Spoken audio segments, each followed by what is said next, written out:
আমি বিশ্বাস করি এদেশের দায়িত্বশীলরা যখন সোচ্চার হবে, যখন তারা অ্যালার্ট থাকবে, এদেশ থেকে টেন্ডারবাজ, চাঁদাবাজ, রাম বাম ইসলাম বিদ্বেষীরা কশ্চিনকালেও বাংলার জমিনে মাথা উঁচু করে দাঁড়াতে পারবে না। ঠিক করে বলো। ইয়া নবী সালামু আলাইকা। ওই গুনাহটার কথা স্মরণ করেন, যে গুনার কথা পৃথিবীর কেউ জানে না।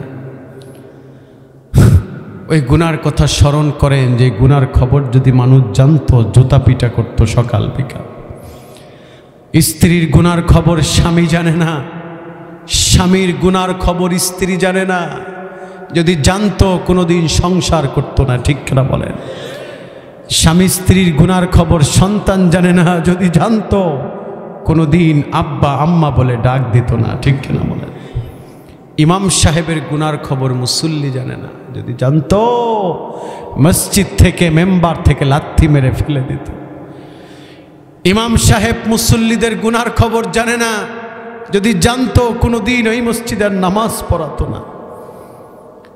সব গোপন গুনার কথা, গভীর রাতের গুনার কথা একজন জানে, একজন দেখে, একজন বুঝে। তিনি কে? চিল্লায় বলেন কে? আল্লাহর কাছে ডেকে ডেকে বলেছি, মালিক আয় আমার আল্লাহ,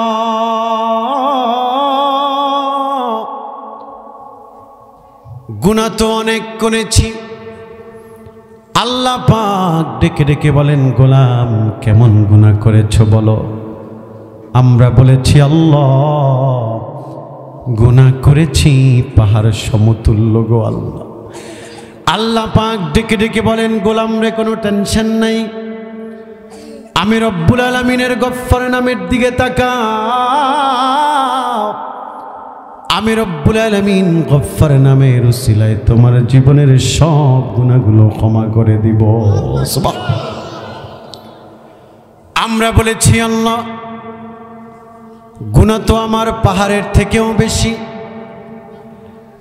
এবার আল্লাহ হাদিসে কুদসিতে বয়ান করেন, ইয়া ইবনা আদম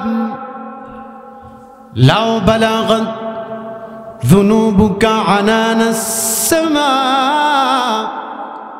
সুম্মা ইস্তাগফারতানি লাগফারতু লাক ওয়ালা উবালি।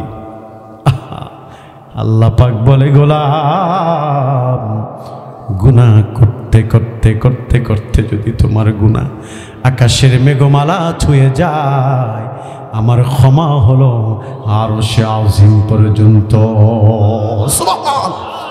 এখনো তোমার আমি ডাকার মতন ডাকতে পারিনি মাওলা।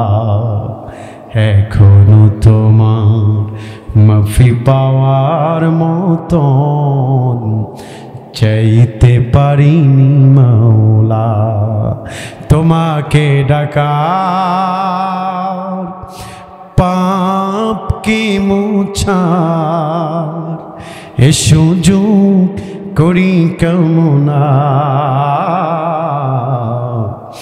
এতটুকুই গো এই মিনতি, আর তো কিছুই চাই না। ঠিক না বলেন? আমরা আল্লাহর কাছে ক্ষমা চাই কি চাই না?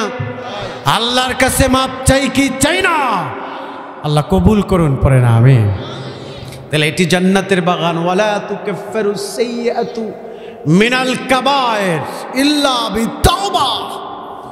এই মজলিসে বসে যদি কেউ তাওবা করতে পারে ইখলাসের সাথে, আরে তার জীবনের গুনাহ ক্ষমা হয়ে সে ঘরে নয়, আল্লাহ তাকে ডেস্টিনেশন জান্নাতে পৌঁছে দিবেন। সুবহানাল্লাহ বলেন। এ বাবা, এই মাহফিলটা জীবনের শেষ মাহফিল হতে পারে। শেষ মাহফিল মনে করে একটু কথা শুনবেন। আজকের মাহফিলটা আমাদের জীবনের শেষ মাহফিল হতে পারে কি পারে না? আজকের মোনাজাতটা জীবনের শেষ মোনাজাত হয়ে যেতে পারে। আজকের পরে আর পৃথিবীতে আমি আর বেঁচে নাও থাকতে পারি, এই পৃথিবীর নাজ নেয়ামত আমার জীবনে আর কোনো দিন নাও আসতে পারে। এই জন্য এই মজলিস থেকে যদি একটা কথা আপনার হৃদয়ে দাগ কেটে যায়, কিয়ামতের বিভীষিকাময় এটা নেজাতের জারিয়া হয়ে যাবে। সুবহান।